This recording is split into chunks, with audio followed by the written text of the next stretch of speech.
Foot Express. Foot Express.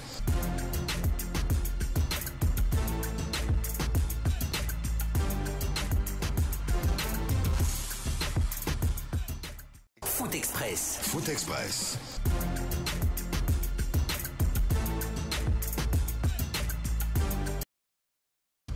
Nous sommes de retour au compte du second round de cette émission Foot Express. Merci de nous préférer.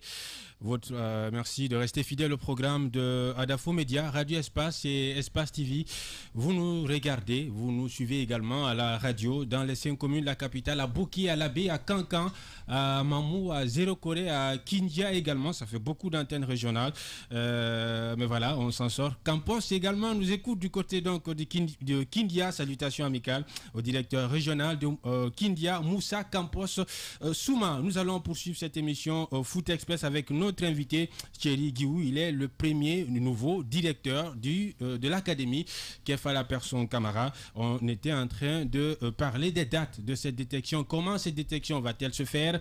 De quelle tranche d'âge a-t-on besoin? Quelles pièces les différents candidats doivent-ils fournir pour justifier bien sûr leur âge, leur vrai âge, surtout pouvant en tout cas leur donner le cutus de participer à cette détection. Alors avec vous monsieur Thierry, nous étions en train de parler des dates, également de la tranche d'âge. Alors est-ce qu'il y a une jauge, est-ce qu'il y a un quota de jeunes joueurs à recruter par commune? C'est-à-dire que chaque commune, est-ce qu'il y a un nombre défini de joueurs que vous allez recruter?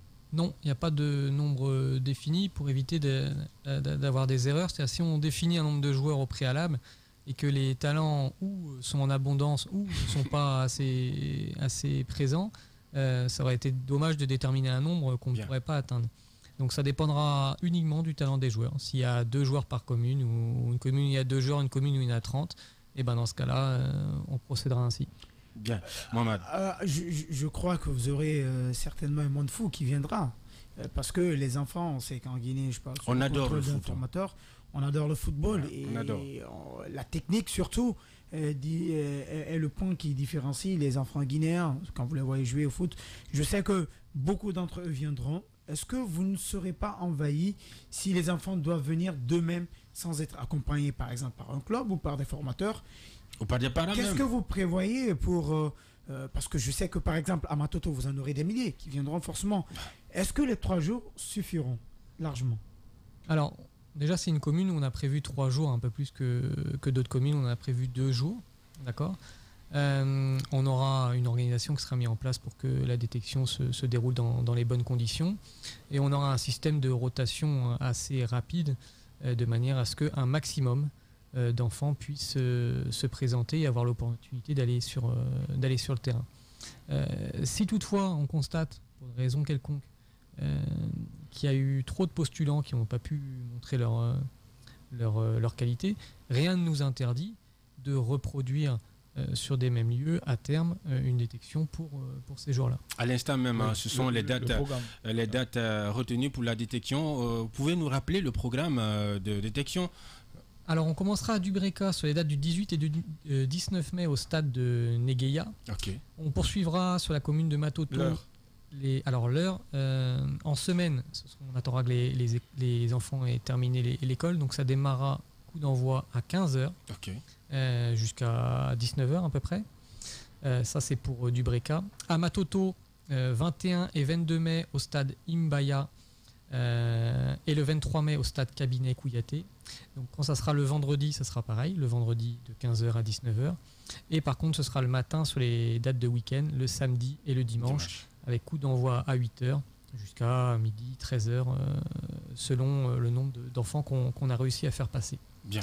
Ensuite, à Dixine, ça sera également en semaine, le 25 mai au stade Payotte et le 26 mai au stade de Kenyan Rai. Là, comme c'est en semaine, ça sera de 15h à 19h. Et à Ratoma, les 28 et 29 mai au stade Foula Madina et les 30 mai au stade de Nongo Unité. Donc là, pareil, le vendredi soir de 15h à 19h et le samedi sur les dates du week-end, le matin de 8h à midi, 13h. Voilà, bien. Le programme.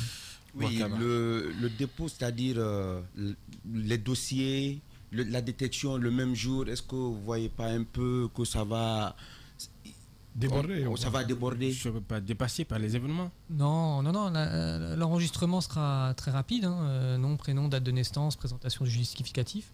Ça, c'est quelque chose qui se fait très vite. À partir du moment où l'enfant est enregistré, il va sur le terrain, il démontre ses qualités. Voilà. L'enfant qui aura un réel talent restera plus longtemps sur le terrain que ceux qui ont des qualités mais insuffisantes. Bien, peut-être une dernière question. Ça va se faire sur combien de rubriques? Une seule rubrique, conduite de balle ou bien quoi? Alors, ce seront des petits matchs de 5 contre 5. Ouais. Voilà. À effectif réduit, de manière à ce que les joueurs touchent beaucoup le ballon. Si on part sur quelque chose de grand, il y a des joueurs qui touchent le ballon toutes les 3-4 minutes, donc pour les identifier, c'est compliqué. Non, ce sont les touchés de ballon que vous allez apprécier. Voilà, c'est espace réduit. Les joueurs vont toucher beaucoup le ballon. On va très vite percevoir les joueurs qui sont en avance de par leur niveau. Bien. Voilà, au niveau des documents ou des dossiers à fournir, parce que la plupart de ces gamins, ils jouent peut-être, les parents ne sont même pas informés, ils ne sont pas dans les clubs et autres, ils n'ont même pas, ça les intéresse moins en ce qui concerne les extraits et les cartes d'identité scolaires. Ceux qui n'en ont pas, est-ce qu'ils peuvent avoir l'opportunité de passer le test et pire que ça, il y a des enfants qui ne sont pas déclarés, ça aussi c'est une autre réalité guinéenne, qui ne sont pas déclarés, qui n'ont pas d'extrait de date de naissance, qui n'ont pas en tout cas une pièce qui vous permettrait sans doute d'avoir l'âge réel. Est-ce que vous avez prévu quelque chose pour ça? Alors, on est obligé de mettre certaines barrières et certains dispositifs, donc le justificatif est imposé, mais en fait, c'est un justificatif de priorité. C'est-à-dire que l'enfant qui se présente avec un justificatif sera prioritaire sur un enfant qui n'a pas de justificatif. Ce qui n'empêche pas l'enfant qui n'a pas de justificatif de passer, mais il passera après ceux qui ont un justificatif, ce qui paraît normal. C'est équitable. Thierry Guirou, il est le tout nouveau directeur de l'académie KPC. Oui, peut-être une dernière question. Hein. Oui, les deux dossiers, c'est-à-dire les deux dossiers, c'est forcément... tu es tellement préoccupé? Tu as un neveu? Tu as un enfant? S'il est intermédiaire ou agent de joueur. Je ne sais pas. Parce que... ça ne sera pas déjà, ok, vas-y, c'est bon. C'est bon, toutes ces précisions. Je suis d'un quartier qui n'a pas d'école. J'ai une petite équipe de football, de jeunes... dont j'empêche aujourd'hui de se lancer dans la drogue parce que la drogue c'est à ciel ouvert dans mon quartier Afia. Bien. 8 quartiers pour 0 collège public, 0 lycée public, ça veut dire qu'il faut avoir un dispositif aujourd'hui pour garder ces enfants-là. Depuis le 11 février 2018, j'ai une trentaine d'enfants, de jeunes avec moi, avec lesquels je m'entraîne en bordure de mer. Je savais. Les mardis, je l'ai vu venir. Et les mardis, je leur donne des cours parce que la drogue c'est à ciel ouvert dans mon quartier. Ça s'achète comme des cacahuètes au marché.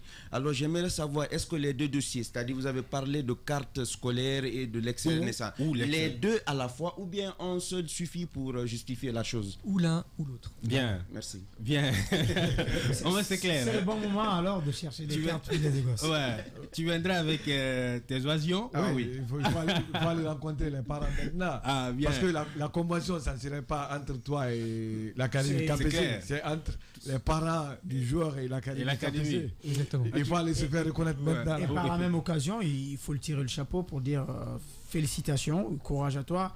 Parce que c'est vrai ce qu'il dit. J'ai eu la chance pendant une journée, je crois, tous handicapés que l'on a réalisé d'interviewer un formateur de football qui réside également à Fia. Je ne sais pas si vous le connaissiez, il est handicapé. Abou Souma, justement. Ils ont même leur équipe nationale. Voilà, et qui aussi est dans la même logique que notre confrère.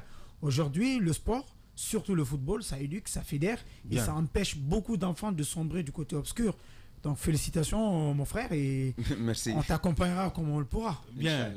En tout cas, monsieur le directeur, à moins que vous n'ayez un dernier mot à placer, il ne reste plus qu'à vous dire merci. Non, je pense qu'on a évoqué en tout cas l'ensemble des points sur lesquels moi je voulais qu'il y ait une attention qui soit portée. Donc je donne rendez-vous en tout cas aux enfants nés en 2009. Si vous permettez votre regard sur le football guinéen, parce que nous parlons de football. À distance, vous avez suivi, vous êtes venu, vous avez regardé des matchs du championnat. Quel est votre regard sur le football guinéen? Alors avant de venir, j'avais regardé quelques matchs du championnat local en vidéo. Et depuis, là, je me rends au stade, que ce soit sur le championnat de Ligue 1, Ligue 2. Et puis j'ai déjà visité quelques quartiers sur des matchs de foot. On sent quand même que chez les jeunes joueurs, il y a des prédispositions qui doivent permettre normalement d'avoir des joueurs de qualité. Il y a des prédispositions, maintenant il faut qu'il y ait un processus autour pour les accompagner pour que ça soit une réussite. Et nous, c'est ce qu'on va s'atteler en tout cas à faire. Bien, peut-être une toute dernière, puisqu'il nous écoute, c'est le général Paï Camara. Il est le chef du projet de confection des nouvelles cartes d'identité, également des extraits de naissance. Il vous suggère ceci: pour ce projet, il faut prendre les nouveaux extraits de naissance. Ils sont sécurisés et numérisés. Merci pour l'information. C'est quelque chose qu'on essaiera de véhiculer aussi comme information. Alors peut-être pas dès pour du Breca, là ça arrive très vite, mais par la suite. Bien. Donc merci d'être passé encore une fois. Et bonne chance. Merci beaucoup pour l'invitation et bonne continuation à l'émission. On sera à vos cheveux. Hein. Bien. C'était donc Thierry Guihou, il est le tout nouveau directeur de l'académie Capessi. Avec lui, on parlait de la détection de la tranche d'âge et également d'une pièce ou d'une des pièces à fournir pour postuler donc à cette détection qui va être officiellement lancée très bientôt. Lancement officiel aura lieu à Dubreka. Mohamed a forcément un jeune frère ou un petit neveu? Ben ouais, forcément. Parce que tu as raté le foot, tu peux être réhabilité par ton neveu, Mohamed. Non. Allez, vas-y, Mohamed. Non, c'est pas que j'ai arrêté le football. Tu as raté. J'ai pas raté. Aujourd'hui, sincèrement, pour ouvrir cette parenthèse, je ne regrette rien en ce qui concerne cela. Non, mais c'est vrai, c'est un rêve de gosse que j'avais voulu réaliser. Tu n'as pas raté, mais qu'est-ce que tu es devenu? C'est ce que j'explique. C'est un rêve de gosse que beaucoup de Guinéens ont eu, mais on ne peut pas réaliser tous les rêves que l'on fait. Bien. Et aujourd'hui, Dieu merci, j'ai pas joué au football, mais j'appartiens à un métier, à un monde qui est beaucoup plus présent aussi dans le métier de football, c'est journaliste sportif. En tout cas, j'ai toujours eu l'ambition, la passion d'exercer quelque chose. Et tu entretiens cette flamme autrement. Voilà, qui va avec le football. Maintenant, aujourd'hui, en dehors du terrain, c'est vrai que j'apporte mes points de vue, mes suggestions, mais ça ne veut pas dire que j'ai raté carrément le coach en ce qui concerne le football. Et voilà, mon ancien entraîneur est là. Je peux vous dire que je l'ai arrêté, mais c'est sans regret. Okay. C'est sans regret parce qu'aujourd'hui, je pense que j'ai une vie très bien structurée qui va aussi avec le football. Bien, c'est Mohamed, hein? Ouais. Un petit Américain. Hein? Non. Il se fait son petit talakou. Pas petit talakou, mais... c'est tout comme. Non, je pense que c'est mieux de passer à l'autre sujet. Bien. Parce que voilà, beaucoup de personnes me le disent, mais moi, personnellement, en tout cas, j'ai pas de regret de ne pas avoir été footballeur. J'avoue que tu avais quand même un immense talent. On me dit que j'ai du talent, mais j'ai vu d'autres aussi qui avaient un plus grand talent que moi et qui ne sont pas arrivés à ce niveau. Bien, avec la suggestion de M. Paï, ça va être très difficile dans un pays où les gens ont des difficultés à joindre les deux bouts. Lorsqu'on parle d'un extrait de naissance qui coûte 60 000 francs, ce n'est pas à la portée du citoyen lambda. Il faut revoir un peu, lorsqu'il est question de permettre à tous les Guinéens d'avoir des dossiers sécurisés, il faut voir le plus bas de l'échelle, fixer le prix en fonction du citoyen lambda qui a un revenu qui n'est pas du tout conséquent. Lorsque vous dites aux gens 60 000 francs pour un extrait de naissance, ils feront des années sans venir vous voir pour un extrait de naissance. Bien, on va tourner l'argent général, voilà, le général Paï Camara qui nous regarde. Paul, pour le rejoindre, il y a un fait. Moi, j'ai la carte d'identité biométrique maintenant, mais quand j'ai fait la demande de l'extrait, ça a pris plus de 21 jours. Bien. À peu près un mois. Bien. À présent, on va changer de sujet. On va parler du congrès électif. Un congrès électif de tous les enjeux. Oui, il est vraisemblablement prévu pour ce mardi 18 mai 2021. Qui sera le nouveau patron du football? Qui sera le nouveau président de la Fédération guinéenne de football? 4 candidats sont en liste pour la présidence de la FEGIFOOT. Abdul Karim Bangoura, Kefala Persson Camara, Aboubacar Touré et... quatrième candidat, Boubatri, justement, ils sont les 4 candidats. Les 33 membres statutaires sont déjà internés à l'hôtel. Hier, Aboubacar Titi Camara a refusé que ces membres statutaires soient internés à l'hôtel de Almami Camara. Un des candidats, Almami Silla, un des candidats pour la première vice. Il n'est pas le seul. Il n'est pas le seul. Notre ami Lucien Guillaume, il a fait un poste. Justement, il a fait un poste pour flétrir, pour dénoncer, décrier cela. Désormais, ils sont internés dans un autre réceptif au tiré de la place, dans lequel le réceptif d'ailleurs se tiendra ce congrès électif. Comment se passe ce congrès? Nous allons dans quelques instants joindre le président de la Ligue amateur, Abdoulaye Ba. Il est parallèlement vice-président de la fédération, justement troisième vice-président de la Fédération guinéenne de football. Ce congrès se tiendra-t-il oui ou non, Mohamed? Oui. Moi, je le dis oui. Très difficile. On voit les choses. Je confirme, je dis oui. Oui, oui. Il se tiendra. Le congrès se tiendra. Parce qu'on apprend que demain, la FIFA pourrait intervenir. Déjà, les gens... On apprend que demain... La FIFA intervient s'il y a crise. Ok, mais il n'y a pas de crise. On apprend que demain, voilà ce que j'apprends. Du camp de Bouba Sampi, la FIFA pourrait intervenir. Attendons de voir. Oui, c'est ce que j'ai dit. Ce que j'apprends. Oui. La FIFA pourrait intervenir, annuler ce congrès et installer un CONOR pour, justement, parce que tout simplement, on aurait violé une des dispositions de la fédération. Comme on aura un membre du comité exécutif, on attend bien. Voilà, forcément, il va nous dire les derniers détails, parce qu'il faut faire beaucoup attention. Abdoulaye, voilà, quand on parle de comité de normalisation, quand on parle de crise dans le football, il faut essayer d'aller creuser en profondeur. On ne peut pas se lever un beau matin. Justement, la FIFA a déjà intervenu sur cette situation. Aujourd'hui, il y a une commission électorale qui est là, qui a fait un entretien d'ailleurs hier avec tous les candidats. Ils ont discuté. Et aujourd'hui, les membres statutaires, que ce soit ceux qui sont à l'intérieur, ceux qui sont à Conakry, sont tous déjà à l'hôtel. C'est pour ces élections-là. Et au niveau des accréditations, tout est au point. Hier, moi, j'étais à la Fédération guinéenne de football. J'ai échangé longuement avec les organisateurs. Tout se passe dans les meilleures conditions. Je pense qu'on ne peut pas s'hasarder à envoyer ces kits-là. On ne peut pas s'hasarder à mettre les gens à l'hôtel si les choses sérieuses ne sont pas là. C'est pas possible. Bien. Il est en direct, Monsieur Abdoulaye Ba, président de la Ligue amateur, vice-président, troisième vice-président de la Fédération guinéenne de football. Bonsoir, bonne arrivée, Monsieur Ba. Bonsoir. Bien. Alors, pour commencer, voilà ce qui se dit au sein de l'opinion. Hier, on a ramassé des photos du président Antonio Soare, des photos qui auraient été décrochées dans votre bureau, derrière juste votre bureau. Oui ou non, c'est vous qui les avez décrochées là parce que vous ne le soutenez plus? Parce qu'on était au centre technique de Nongo hier. Moi, c'est ma première information. Je viens de quitter mon bureau pour l'hôtel Livera, mais moi, je n'ai pas vu de photos. Et je pense que je ne suis pas aussi ingrat à ce point. Ce que M. Antonio Soare a fait pour le football guinéen, il est rare de trouver quelqu'un comme lui. Et il sera très très difficile de le remplacer.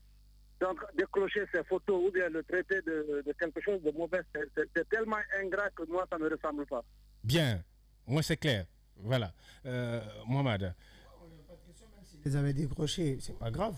Bien. Bon, Paul, moi je ne rentre pas dans ce débat. Je veux qu'on parle un peu du congrès au niveau de la Fédération guinéenne de football parce que il y a quelques jours, on a entendu assez de rumeurs couler et M. Ba est venu sur les antennes pour confirmer que le comité exécutif de la Fédération, le comité sortant, s'est réuni pour soutenir un candidat.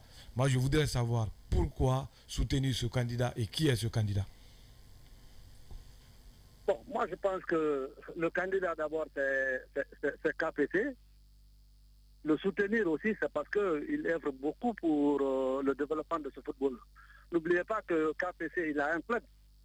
D'abord la priorité c'est d'abord il faut signer, il faut se battre, il faut être sur le terrain. Je pense que nous on ne peut pas passer tout notre temps sous le soleil, priver nos familles de nos maigres moyens. Être sur le terrain, entretenir des jeunes footballeurs pour le développement du football en Guinée et qu'on soutienne quelqu'un d'autre qui ne fait pas comme nous. Qui ne fait pas comme vous, c'est-à-dire?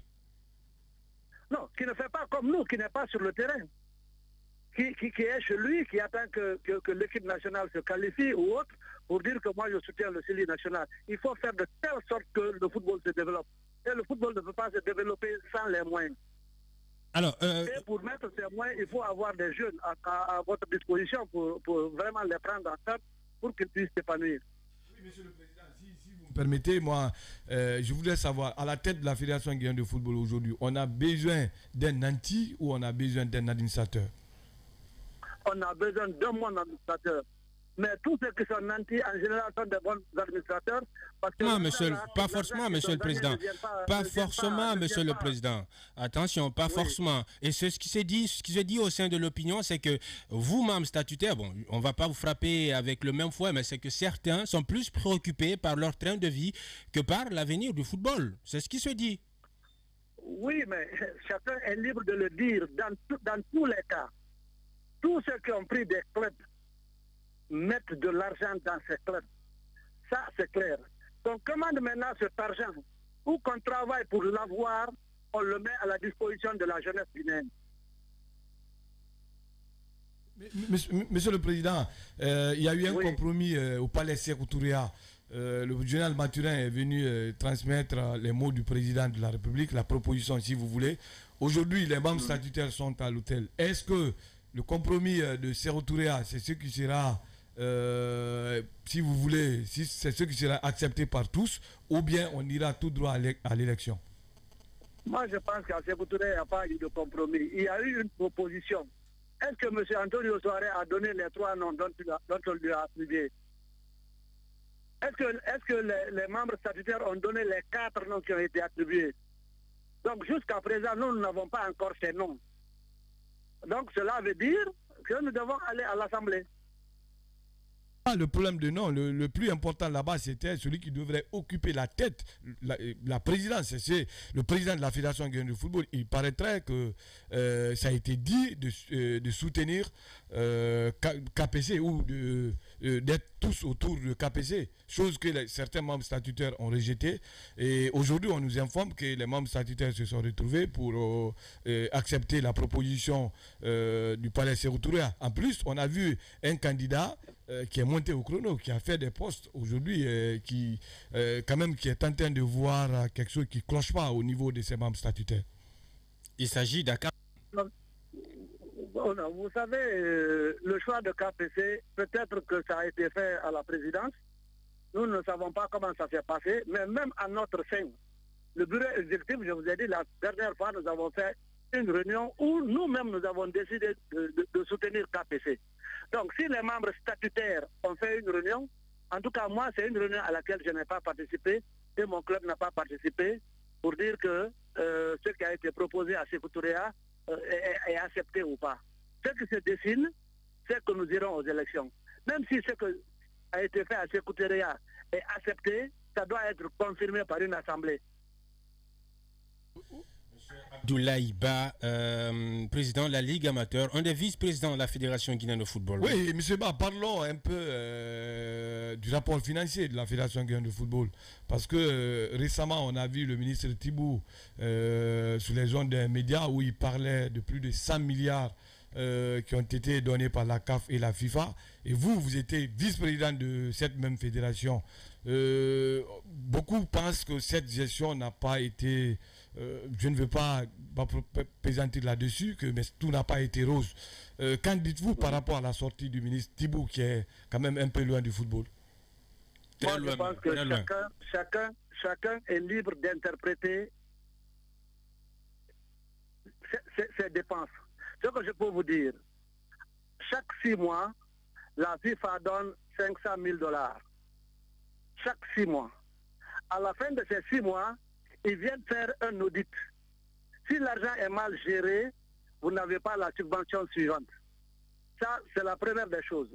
La deuxième des choses, chaque année, il y a une inspection de la FIFA qui vient contrôler les dépenses faites, comment les ressources ont été utilisées. Quand la FIFA vous donne de l'argent, c'est avec des rubriques.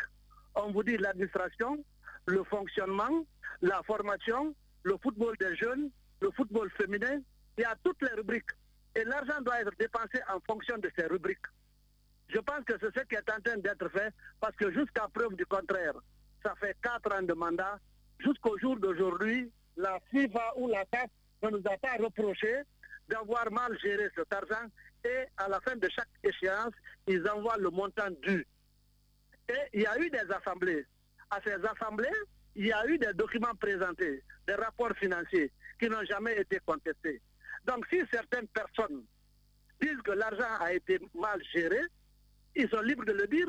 Mais chez nous, nous n'avons pas ce problème. Et à cette assemblée encore, le rapport financier va être présenté sur lequel chacun de nous va s'exprimer. Monsieur Ba, aujourd'hui, est-ce que vous ne pensez pas qu'avec simplement l'argent des institutions de football, c'est-à-dire la FIFA ou la CAF, l'argent de ces deux institutions-là peuvent bien mener votre mission, c'est-à-dire faire évoluer le football guinéen sans avoir même à se tendre la main à l'argent d'un mécène? Parce que moi, je suis je ne trouve pas de qualificatif pour dire dans quel état je me trouve quand vous dites que les mécènes sont... On a besoin d'un bon administrateur, pas forcément de quelqu'un qui injecte de l'argent dans le football guinéen. Rien qu'avec l'argent de ces deux institutions-là, est-ce que vous ne pensez pas qu'on peut à bien mener la mission de la Fédération guinéenne de football?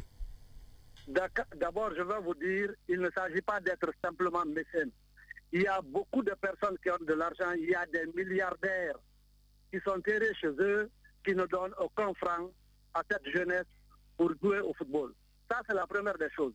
La deuxième, le football guinéen ne s'arrête pas simplement à l'équipe nationale. Il faut que je vous le fasse comprendre. Il y a des compétitions à la base qu'il faut financer. Il y a des subventions qu'il faut accorder aux clubs. Donc, il ne faudrait pas que les gens pensent que l'argent qu'on envoie est facilement détourné. Ça, ce n'est même pas facile. Par rapport à ces rubriques des institutions telles que la FIFA, on parle par exemple de 500 000 $ pour l'organisation d'une compétition féminine en ce qui concerne le football. Mais on a vu tout récemment le championnat féminin qui a été disputé. Je vais dire que c'est des playoffs. Est-ce que cet argent-là, vous pouvez nous dire aujourd'hui qu'avec ce système de playoffs, ces 500 000 $ là ont été bien utilisés, ne serait-ce que pour le football guinéen?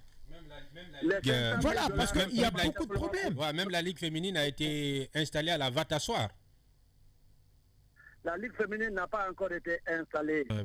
C'est un bureau provisoire qui a été mis en place. Dès après nos élections, il y aura des élections comme ça s'est passé à la Ligue amateur, comme ça s'est passé à la Ligue professionnelle. Il y aura des élections. Mais même la Ligue professionnelle dont on parle, à un moment donné, quand le président Antonio venait à la tête de la Ligue, il n'y a pas eu des élections. C'est un bureau provisoire qui a été mis en place et après on est venu aux élections. Et on ne peut pas se passer des mécènes. Je vais vous donner un petit exemple. Vous savez, l'administration, des fois... Les mécènes, c'est dans les clubs, monsieur le président. Les mécènes, c'est dans les clubs. Écoutez, les mécènes, c'est dans les clubs. La fédération est un organe administratif, a priori. Le mécène peut être partout s'il sait administrer. Est-ce que je me fais comprendre? Bien. Le mécène peut être partout s'il sait administrer. Et un bon administrateur aussi peut trouver des ressources. Donc il n'est pas exclu qu'un bon administrateur soit président et il n'est pas exclu qu'un mécène aussi soit président. Il faudrait que la personne soit du milieu du football et qu'il puisse bien gérer et son argent et l'argent de la FIFA et de la CAF.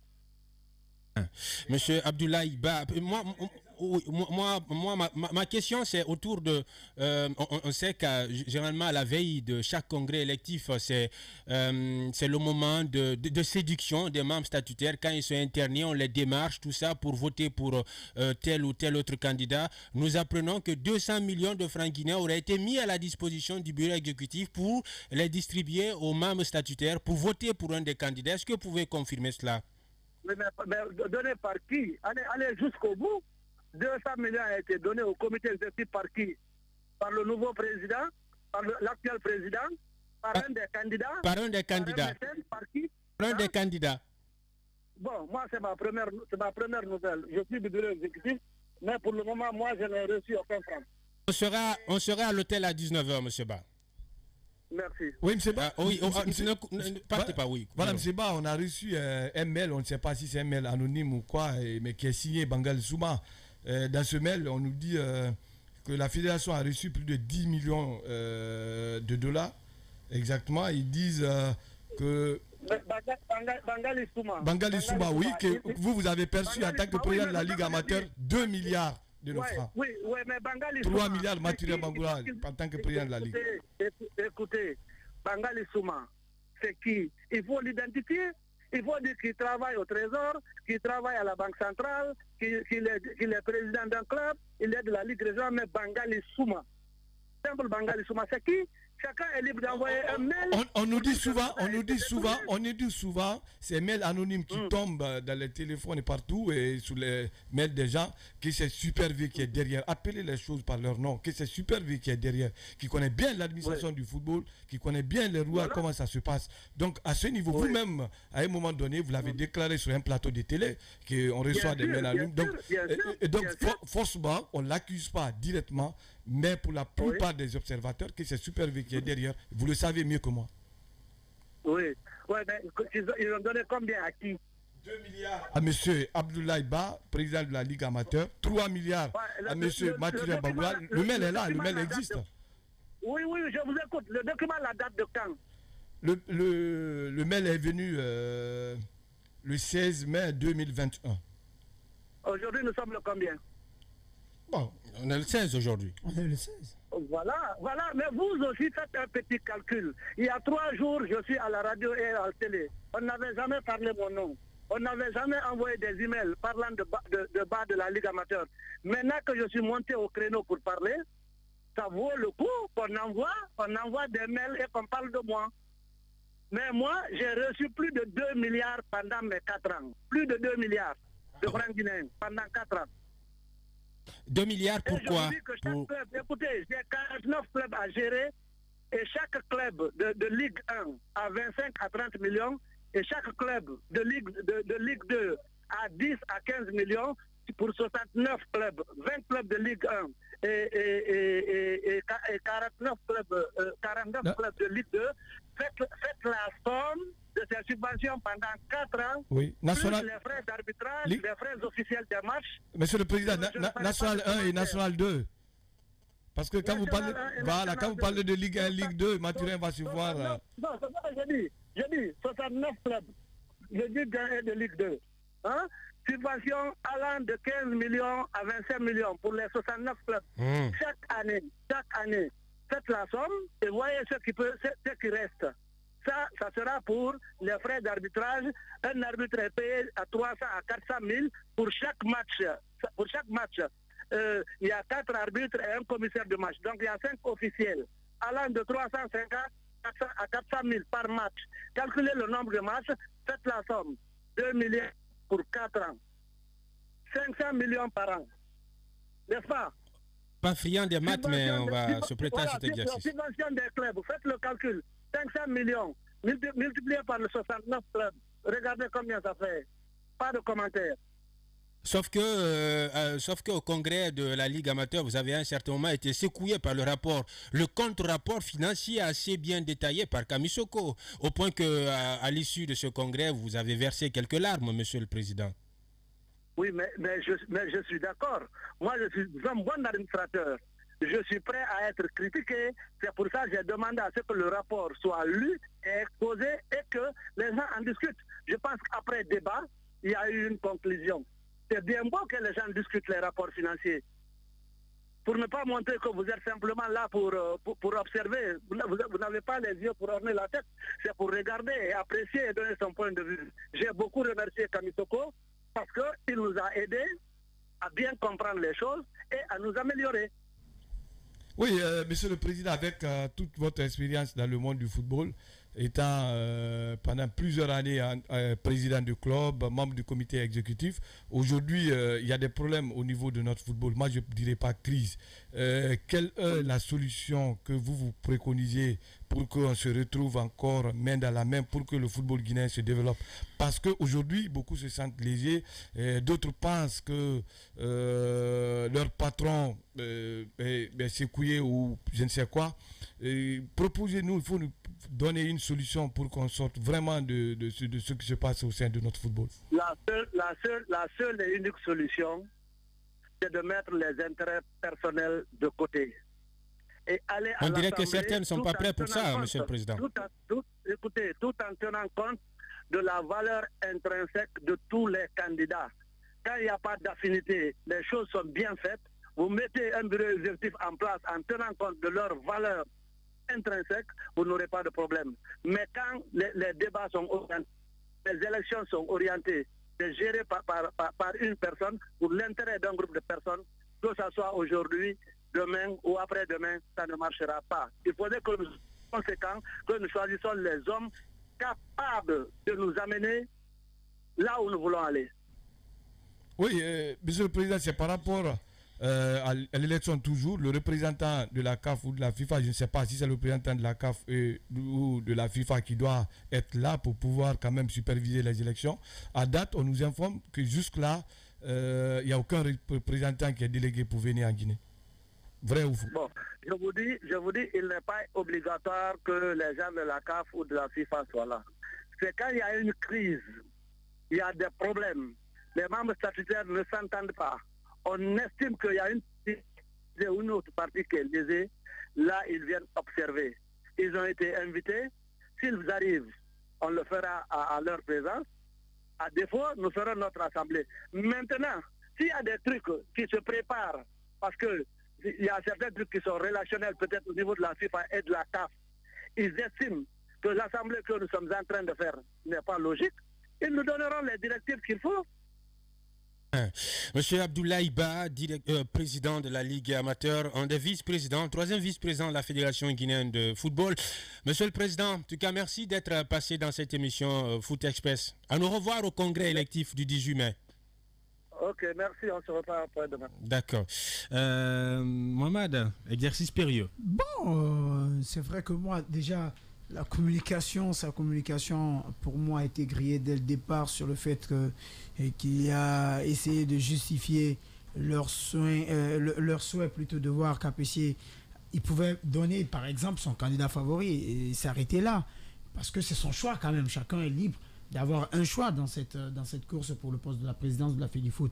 Mais donner des arguments comme ça pour justifier un tel choix, ces arguments-là, plutôt chez moi, ne passent pas. Ouais, on n'a pas besoin forcément de quelqu'un qui injecte des milliards et des milliards dans le football guinéen pour rehausser notre niveau. Et surtout que c'est un président qui doute de lui. On a besoin d'un bon administrateur. Selon certaines conditions, et ne serait-ce que pour la moitié d'un mandat. C'est pourquoi je suis désolé. Ça n'offre aucune garantie de victoire. Mais pour être sincère, j'ai quand même suivi sa communication, mais il faut dire que je l'ai boudé dès le départ, parce que je n'étais pas du tout convaincu dès la prise de parole. Maintenant, après, cela n'empêche que moi, c'est mon avis.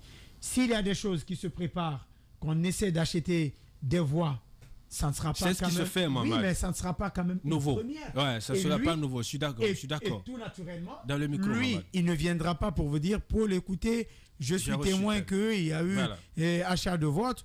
Il ne pourra pas quand même le dire. Il faut voir les choses en face. Si cela existe, je pense qu'on le saura tôt ou tard. Ouais. Comme le dit bien l'adage Soussou, voilà, quelle que soit la durée d'une manche coupée sous le boubou, quand l'odeur sentira, on saura qu'il y a pourriture. Bien. Donc on attendra de voir ce que ça va donner. Mais si d'ores et déjà ça existe, parce que je me rappelle, pendant l'élection aussi du président Antonio Soare, on a eu droit également à un tel épisode. Justement. Et il y a quelqu'un il paraît que quand il est rentré, tout le monde s'est levé pour l'acclamer. Il y a quelqu'un qui nous avait appelé pour dire écoutez, aidez-moi, moi je n'ai pas eu ma promesse de voiture, je me suis consolé de $100. Paul, j'ai dit, comme tu l'as si bien dit, on ne peut pas frapper tout le monde avec le même fouet. Ouais. Mais aujourd'hui, il y a une vérité quand même que moi je me conçois. C'est que la plupart des membres statutaires ou la plupart des acteurs impliqués directement dans le football guinéen veulent que KPC soit au pouvoir, veulent que KPC soit président, parce que c'est un monsieur qui est juteux. Il peut offrir des voitures, il peut offrir de l'argent. C'est ce que Antonio a fait avec eux. Antonio les a habitués à cela. Et donc, je vois mal qu'il supporte quelqu'un d'autre qui viendra pour couper le robinet, pour dire écoutez monsieur, il est temps maintenant que l'on fasse les choses d'une autre manière. C'est tout simplement cela, le nerf de la guerre dans cette affaire, c'est l'argent. Ils n'ont pas besoin de quelqu'un qui viendra avec les poches presque vides, parce qu'ils savent qu'il ne pourra pas leur offrir de voiture, qu'il ne pourra pas les faire certaines faveurs. Aujourd'hui, couvrir leurs ordonnances de santé. Il y a des gens en Guinée dans cette fédération qui ne peuvent pas nous regarder droit dans les yeux et nous dire que quand même que monsieur le président Antonio Soare n'a pas changé d'une façon ou d'une autre leur vie. C'est pas possible. Ouais. On ne peut pas se regarder droit dans les yeux et nous dire cela. Ouais. Paul, je suis d'accord. Bien dit, Mohamed. Là où je ne suis pas d'accord et je ne serai pas d'accord, c'est par rapport à un nanti à la tête de la fédération, de n'importe quelle administration. Vous savez, le football est vachement riche pour pouvoir se gérer de lui-même. Et là, je ne suis pas d'accord. Et quand on dit, j'attendais d'ailleurs M. Ba par rapport à son exemple, parce que la dernière fois dans les GG, il disait que parfois il y a la lourdeur de l'administration, il faut que le président mette la main dans la poche pour pouvoir régler certaines choses. Mais la FEDI est une PME. Non, c'est une petite et moyenne entreprise qui doit générer de l'argent. La fédération a déjà un compte. Quand il y a des situations comme ça, je suis d'accord que ça sort de la caisse de la fédération pour être remboursé par l'État après, que ça provient d'une personne. Mais vous savez, au niveau des membres statutaires, il faut faire beaucoup attention. Dans ce pays-là, qui ne défend pas son intérêt. Chacun de nous défend son intérêt. C'est normal. C'est des gens, ça dépend du prix. Voilà, non, ça dépend du prix. Et vous savez, il y a comme on le dit dans un français encore plus vulgaire, chacun a ce qu'on appelle traître. Traître, ça veut dire pas dans l'autre sens, mais qui parle du temps, du moment. Okay. C'est leur moment, c'est leur temps. Vous savez, les membres statutaires, c'est après 4 ans. C'est la moisson, la période de la moisson. Exactement. C'est après 4 ans, on se rappelle de vous. Si on vient vers vous, vous savez tout ce que vous dépensez autour de ce football-là et que vous avez des opportunités pour vous rattraper. Pour remplir votre caisse, qui va dire non? Personne ne va dire non. Alors que si toi, tu ne prends pas, d'autres vont prendre. Et toi, tu vas rester peut-être dans ta dignité de galère-là, tu vas vite mourir et c'est fini. Et ce qu'on doit comprendre, aujourd'hui, tout ça, c'est parce que ça ne va pas peut-être à un certain niveau. C'est là où on doit pouvoir régler. Parce que si tout va bien, si tout est bien réglé, je pense que chacun peut encore mieux profiter. Mais il faut que ça soit bien expliqué, il faut que ça soit bien dit, il faut que ça soit bien fait. De l'autre côté, quand on parle de ces candidats-là, aujourd'hui, tout à l'heure, c'est Paul même qui oublie le nom d'un candidat. Et on nous parle... Chérif Souleymane. Non, voilà, exactement. Voilà. On nous parle... Avec tout le respect. On nous parle de ce qui peut arriver. Et tout ce qui se passe aujourd'hui, soit c'est Super V, c'est AS Kaloum. Paul vient de nous donner une information, peut-être il l'a eu auprès d'un responsable de l'AS Kaloum. Il y a de quoi s'inquiéter. Il y a de quoi s'inquiéter. Et après, nous, on a aussi reçu des informations par rapport à la représentativité de la FIFA ou de la CAF, parce que souvent dans les élections, il y a quand même des superviseurs qui arrivent et on nous informe que... Et parce qu'on apprend également que dans le jour du congrès, l'AS Kaloum sera représenté par Nfambara. Donc que le président même ne serait pas dans la salle. Oui, non, c'est des délégués qui arrivent. Ça, ce n'est pas quand même... Mais tu ne peux pas présenter un candidat et ne pas le soutenir. Non, vous envoyez des délégués. Non, vous pouvez déléguer quelqu'un de la boîte général, c'est quelqu'un de la boîte qui vient. Ça, il n'y a pas de souci. Vous lui donnez des consignes de vote. C'est à lui de voir parce qu'il y a quand même un isoloir qui est là. Vous pouvez donner des consignes et ne pas ça ne soit pas respecté à ce niveau. On a vu des cas comme ça. Véron, aujourd'hui, bien. Avant qu'il ne prenne la parole, aujourd'hui, je suis sûr d'une chose. Tout le monde voit Bouba Sampil, Super V en noir parce que c'est des gens qui ont dénoncé des situations qui existent. Ouais. Ils sont vus comme des jidas du football. Ils sont vus comme des jidas, ils sont vus comme des traîtres. Et ça s'explique. Et ça s'explique. Oui. Sur 65 membres statutaires, chacun a son avis. Un seul membre qui écrit. Chacun a son avis là-dessus. Chacun a son avis là-dessus. Mais si, vous l'avez bien dit, si les choses se passaient normalement, on n'aurait pas eu à détester ces gens qui dénoncent. On n'aurait même pas eu à dénoncer quelque chose. Aujourd'hui, je suis tout à fait d'accord que quelqu'un, parce que l'administration est lente, l'administration est lourde, que quelqu'un essaie de nous faire gagner en temps. Mais à quel prix? Bien. À quel prix? Ce qu'il a fait, c'est tout bon pendant ces 4 ans. Bien. Mais il a rendu aussi paresseux, quelque part, les autorités, normalement, qui sont censées épauler le football guinéen. Bien, Boubacar, en 1 minute. La démission de l'État par la mise en place d'une politique du football, du sport en général dans notre pays, a poussé aujourd'hui à ce qu'il y ait le culte de la personnalité. L'homme providentiel, on l'a fabriqué. Se permettent de dire sans X, le football guinéen c'est fini. Pour nous, c'est insulter l'intelligentsia de ce pays. Aucun homme n'est irremplaçable. Il faut comprendre quelque chose. Nous n'avons pas besoin. Sinon, aujourd'hui, on aurait mis le président du Real de Madrid à la tête de la fédération. À un moment, le football guinéen était abandonné. C'est ça que je suis en train de dire. Il y a l'abandon de l'État. Parce que l'État aujourd'hui. C'est ces mécènes-là qui sont venus. Ils ont fait l'abandon, la fainéantise des choses de l'État. Aujourd'hui, le mécénat, Capessi, Antonio, ce ne sont plus des mécènes, ce sont des acteurs du football. Des acteurs majeurs même. Un mécène, c'est quelqu'un qui est de loin, qui investit dans un domaine qui n'est pas le tien. Et qui passe à autre chose. Qui passe à autre chose. Il faut le dire aux Guinéens aujourd'hui. Tout ce qui est en train d'être fait par ces messieurs-là, c'est pour une manière de plus encore, c'est pour leur propre intérêt d'abord, parce qu'ils veulent gérer l'instance du football. Mais il y a ce qu'il ne faut pas oublier. Rapidement. Il y a la course au trésor aujourd'hui des membres statutaires. Aujourd'hui, chacun a pris un camp. Les artistes, les acteurs, vous avez même vu les politiques se mêler parce que chacun est en train de défendre un intérêt. Bien. Et qui paye comment? C'est le football. L'émission des politiques est considérée comme un verre qui entre dans un fruit. Voilà comment nous arrivons au terminus de cette émission. Le temps est vite passé, coach Véron. On ne l'a pas vu passer. C'est passé comme du charme. Quand le débat est intéressant, c'est toujours comme ça. On souhaiterait revoir ici le dimanche prochain. Peut-être le premier mot du tout nouveau président. Tout nouveau président. Inch'Allah. Mohamed, merci. Ça a été un plaisir d'être là. Boubacar, merci. Un plaisir d'être là. Merci. Bien. Plaisir partagé. Abdoura Dramé était à la réalisation côté radio, à la technique. Il y avait Salimou, il y avait Lamine Sidibé, il y avait Mamoudou Kondé. Merci à toutes et à tous de votre aimable attention. Le plaisir fut pour moi très exquis de vous avoir servi. Je vous donne rendez-vous demain dans le plus long des mornings avec le Turbo en bande FM, Lamine Girassi, celui qui construit sa légende au présent, et à la télé avec l'ange de la bonne humeur, Bad. Prenez soin de vous. Nous, on vous aime sur Radio Espace. Foot Express. Foot Express.